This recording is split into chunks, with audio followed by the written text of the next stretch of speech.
Pada video kali ini, kami akan kembali menceritakan dan juga menjelaskan mengenai chapter terbaru dari manga Bakuatan Tokyo Revengers, yaitu chapter 272 yang kebetulan sudah terbit secara legal di Jepang sejak jam 10 malam tadi. Sebenarnya tidak banyak hal baru yang muncul pada chapter minggu ini, karena sebagian besar isinya hanya merupakan pengulangan cerita dari beberapa chapter sebelumnya, khususnya tentang tragedi mengenai hancurnya pesawat mainan Maiki, namun dari sudut pandang Sano Shinichiro. Namun meskipun begitu, kami sarankan kalian tetap nonton video ini sampai habis ya. Karena pada chapter terbaru ini, akhirnya juru kunci alias trigger asli dari kekuatan time leaping atau kekuatan untuk melintasi waktu milik Shinichiro Sano akhirnya diungkap oleh Kenwakui. Oleh karena itu, tanpa berlama-lama lagi, yuk langsung kita mulai aja semua pembahasannya. Tokyo Revengers chapter 272 berjudul Over Again, atau jika kita terjemahkan ke bahasa Indonesia, artinya adalah mengulang kembali atau memulai kembali. Tanpa perlu dijelaskan, kami yakin kalian semua pasti sudah mengerti mengenai apa maksud dari judul tersebut. Pada awal chapter, kita pun kembali dikejutkan dengan sebuah kelanjutan cerita yang sempat terpotong dari chapter minggu lalu, di mana pada momen ini terlihat Sano Manjiro versi kecil yang sedang melompat ke arah Shin sambil memegangi pesawat mainannya dan juga berteriak, "Oi Shinichiro, cepat minggirlah, jangan menghalangi jalanku!" Di saat yang bersamaan, Shinichiro yang masih kaget dan tidak percaya dengan apa yang dia lihat kali ini, seketika tubuhnya terdiam kaku serta tidak mampu menghindari Maiki yang sudah melompat ke arahnya. Akibatnya tubuh dari Shin pun harus terpental dan terjatuh ke lantai, tepat setelah wajahnya terkena hantaman tendangan nuklir Maiki tanpa disengaja. Setelah beberapa saat berlalu dan ketika mencoba untuk bangun, ternyata Shinichiro masih belum dapat mempercayai apa yang dia lihat di depan matanya. Karena menurut ingatannya, seharusnya Shinichiro Sano sudah mati ketika dirinya memutuskan untuk bunuh diri dengan cara melompat dari atas jembatan dan menenggelamkan dirinya sendiri ke aliran sungai yang deras. Namun setelah Shin melihat wajah dari Takeomi yang pada saat itu ada di rumahnya, barulah Shinichiro sadar bahwa semua ini bukanlah sekedar mimpi belaka, namun sebuah kejadian nyata. Untuk memastikan hal itu, Shinichiro pun bahkan sampai mengecek atau melihat kalender di belakang Takeomi yang menunjukkan tanggal 30 Juli tahun 1999. Ingat baik-baik ya, tanggal 30 Juli tahun 1999 bukan tahun 2001. Yang artinya terdapat sebuah gap atau jarak yang sangat panjang antara waktu kematian Shinichiro di masa depan ketika dirinya tenggelam dengan kematian Shinichiro di masa depan ketika dirinya dibunuh oleh Kazutora. Namun untuk saat ini kita nggak akan bahas hal itu, dan mari kita lanjut dulu ke cerita utamanya. Pada panel selanjutnya, terlihat Maiki yang ternyata tidak merasa bersalah sama sekali dan malah berkata seperti ini, "Oi Shinichiro, ada apa denganmu? Padahal biasanya kau selalu berhasil menghindari lompatanku. Tapi kenapa kali ini kau malah diam saja?" Mendengar semua ucapan dari Maiki yang menyalahkan kakaknya, Takeomi yang ada di sana pun seketika langsung marah kepada Maiki. "Oi Maiki bodoh, cepat kau minta maaf kepada Shin. Apa kau masih belum sadar bahwa semua yang kau lakukan barusan itu sangatlah berbahaya?" Namun di tengah ketegangan ini, tiba-tiba saja Shinichiro pun seketika langsung menangis dan memeluk Maiki kecil yang ada di hadapannya dengan sangat erat sekali. Pada panel selanjutnya, kini nampak Shinichiro Sano yang akhirnya memutuskan untuk memberi hadiah ulang tahun kepada Maiki, berupa sebuah motor Honda CB 250T yang sangat Maiki idam-idamkan, jauh lebih awal daripada tanggal dan tahun yang semestinya terjadi di masa depan. Tidak hanya itu, Shin pun bahkan langsung mengajak Maiki untuk mencobanya, sekaligus mengajari Maiki cara mengendarai motor baru miliknya dengan benar. Oh iya, selain semua perubahan nasib di atas, ternyata masih terdapat sebuah perbedaan yang sangat mencolok di sini. Hal ini bisa kita lihat melalui percakapan berikut, di mana ketika Shin mengecek HP-nya, Shin kembali teringat bahwa pada jam 3:30 seharusnya kakek Masaku menelpon Shinichiro yang sedang bekerja paruh waktu dan memberitahu bahwa Maiki terlibat sebuah kecelakaan hingga harus dilarikan ke rumah sakit. Namun setelah sudah lewat dari waktu kejadian yang semestinya, ternyata sama sekali tidak ada hal buruk yang kembali terulang kepada adiknya. Menyadari semua hal itu, Shinichiro pun akhirnya kembali berkata di dalam hati bahwa dia sama sekali tidak menyangka jika kekuatan time leaping atau kekuatan untuk bisa melakukan perjalanan ke masa lalu demi mengulangi lagi semua kehidupan sebelumnya adalah sebuah hal yang nyata. Oleh karena itu, kali ini Shinichiro pun berjanji kepada dirinya sendiri bahwa mulai sekarang Shinichiro akan terus menjaga Maiki dan tidak akan pernah membiarkan hal yang sama kembali terulang kepada adiknya. Setelah beberapa saat berlalu, Shinichiro dan Maiki pun akhirnya pulang ke rumah dengan disambut oleh kakek Masaku dan juga Ema Sano. Tentu saja melihat semua hal itu di depan matanya, Shinichiro Sano pun menjadi sangat emosional dan kembali mengeluarkan air matanya lagi. Intinya, di momen ini Shinichiro pun merasa sangat bahagia sekali. Karena menurutnya everything will be fine. Atau semuanya akan baik-baik saja. Apalagi takdir masa lalu mengenai kematian dari Mikey, kepergian Emma, dan juga kematian dari kakeknya berhasil dirubah sekaligus oleh Shinichiro Sano hanya dengan 1 kali lompatan waktu saja.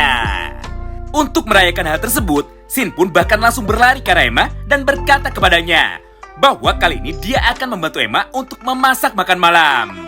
Namun bukannya senang, seluruh anggota keluarga Mikey pun malah terlihat bingung dengan perubahan sikap dari Shinichiro Sano yang menjadi sangat aneh.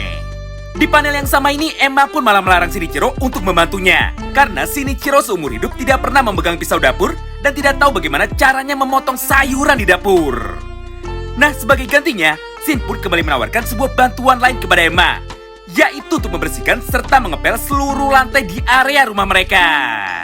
Di momen ini, Shinichiro pun masih merasa bahwa semuanya berjalan sesuai rencana dan tidak ada satupun hal buruk yang akan terjadi kepada Mikey serta anggota keluarganya yang lain.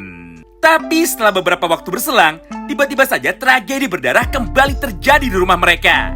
Di mana kali ini terdengar suara teriakan dari Baji yang meminta Mikey untuk berhenti. Namun sayangnya Mikey tidak mau mendengar semua ucapan dari Baji dan malah langsung merobek mulut dari Harucho Sanzu sambil berkata, "Tertawalah Sanzu. Mulai dari sini kami yakin kalian semua pasti sudah tahu kelanjutannya." Intinya ketika keadaan mulai tenang, Shin pun langsung memanggil Mikey dan juga bertanya kepada Mikey, "Oi Mikey, apa yang kau lakukan kepada Sanzu? Dan kenapa kau tega melakukan hal buruk seperti itu kepada dia?" Mendengar semua ucapan dari Shin, Mikey pun langsung menjawabnya, "Maafkan aku kakak, aku sendiri sama sekali tidak tahu apa yang terjadi. Karena ketika aku sudah sadar, tiba-tiba saja mulut Sanzu sudah sobek dan tanganku sudah dipenuhi banyak darah." Melihat respon dan jawaban dari Mikey, Shin pun ternyata sama bingungnya. Tapi karena Shinichiro tidak mau memperpanjang masalah ini lagi, dia pun akhirnya langsung menyuruh Mikey untuk segera meminta maaf kepada Harucho Sanzu. Shin pun kini berpindah. Pada panel selanjutnya, terlihat Mikey dan Shinichiro yang sudah tiba di rumah sakit pada hari yang sama. Karena Shinichiro dan Mikey tidak ingin menunggu sampai besok. Tanpa basa-basi, Mikey yang terlihat menyesal pun langsung berkata kepada Sanzu, "Maafkan aku Sanzu, aku tahu semua perbuatanku tadi sore kepadamu sangatlah buruk sekali." Tidak hanya itu, di momen ini Mikey pun kembali melanjutkan semua perkataannya. "Aku sadar walaupun lukamu itu masih bisa sembuh, tapi bekas robekannya tidak akan pernah hilang." Sayangnya di momen ini Sanzu terlihat hanya diam saja dan sama sekali tidak merespon semua perkataan dari Mikey barusan. Hingga pada akhirnya Mikey pun memutuskan untuk pergi keluar ruangan itu lebih dulu. Tidak lama setelah kepergian Mikey, kini giliran Shinichiro lah yang meminta maaf kepada Sanzu dengan berkata seperti ini, "Sanzu, aku tidak memintamu untuk langsung memaafkan Mikey saat ini juga. Tapi aku mohon kepadamu, tolong tetaplah menjadi teman baik dari Mikey dan tolong jaga Mikey untukku." Mendengar semua ucapan dari Shinichiro, Sanzu pun dengan cepat langsung meresponnya sambil tersenyum. "Tentu saja Shinichiro, aku pasti akan selalu menjadi teman bagi Mikey seumur hidupku." Dan dengan ini Shinichiro dan Sanzu pun akhirnya memutuskan untuk bersalaman sebagai simbol bahwa hubungan mereka saat ini sudah baik-baik saja. Di mana tepat ketika tangan Sanzu dan Shinichiro Sano bersentuhan, tiba-tiba saja muncul sebuah gambar kilatan putih satu layar penuh. Hingga pada panel selanjutnya, kita pun kembali diperlihatkan sebuah momen di mana kesadaran dari Shinichiro Sano sudah kembali ke tubuh aslinya di masa depan. Di mana pada momen ini terlihat Shinichiro Sano yang sedang berada di dalam bengkel miliknya sendiri, yaitu bengkel SS motor. Karena penasaran, Shin pun dengan cepat langsung mengecek handphonenya dan memastikan mengenai apa yang sebenarnya terjadi kepadanya. Pada panel tersebut nampak jelas tertulis angka 2003, yang artinya Shinichiro Sano saat ini sudah kembali ke masa depan dengan jarak 4 tahun dari lompatan sebelumnya. Menyadari semua hal itu, tentu saja Shinichiro Sano menjadi semakin panik. Dia pun dengan cepat langsung berlari keluar bengkel untuk segera mengecek bagaimana kondisi dari Mikey di masa depan baru ini. Beruntung di tengah ketegangan itu, tiba-tiba saja Mikey muncul dengan motor matic bututnya tepat di bengkel Shinichiro Sano sambil berkata, "Oi Shinichiro, ternyata motorku kali ini rusak lagi. Bisakah kau membantuku untuk memperbaikinya?" Melihat dan mendengar semua ucapan dari Mikey, Shinichiro pun tidak dapat berkata apa-apa dan malah kembali menangis haru. Karena ternyata upayanya untuk merubah masa lalu sudah berhasil total. Wow, menarik banget bukan? Walaupun tidak ada satupun adegan baku hantam yang terjadi pada manga Tokyo Revengers chapter 272, Namun berdasarkan semua isi cerita yang ada di dalamnya, banyak sekali informasi baru yang bisa kita simpulkan. Salah satunya yaitu mengenai tanggal kematian dari Shinichiro yang berbeda di masa depan. Berdasarkan hal itu, kami pun menjadi sangat yakin sekali bahwa dalam beberapa chapter selanjutnya, Ken Wakui pasti akan kembali menunjukkan sebuah momen menyedihkan tentang Shinichiro Sano dan juga Sano Manjiro. Hingga membuat Shinichiro harus kembali melakukan perjalanan waktu lagi demi bisa menyelamatkan adik kandungnya yaitu Sano Manjiro. Kemudian yang kedua, yaitu mengenai apa penyebab luka Sanzu di area mata pada timeline original. Karena seperti yang kita ketahui, ternyata pada chapter 272 ini, luka di wajah Sanzu kembali ke posisi awalnya, yaitu di area mulut bukan di area sekitar mata. Oh iya, sebelum kami tutup video ini, Oji-san mau sampaikan sebuah informasi dulu ya, yaitu manga spin-off Tokyo Revengers yang berjudul Letter from Baji atau Surat dari Baji chapter ke-7 sudah kami upload di channel ini sejak kemarin sore. Jadi buat kalian yang sudah menunggu-nunggu dan tidak dapat notifikasinya, kalian bisa langsung cek manual aja ya di beranda channel ini. Untuk lebih jelasnya, tentu saja kami akan bahas semua detail-detail kecil lain yang ada pada chapter 272 di dalam video selanjutnya. Terima kasih banyak yang sudah simak video ini sampai habis ya. Salam baku hantam.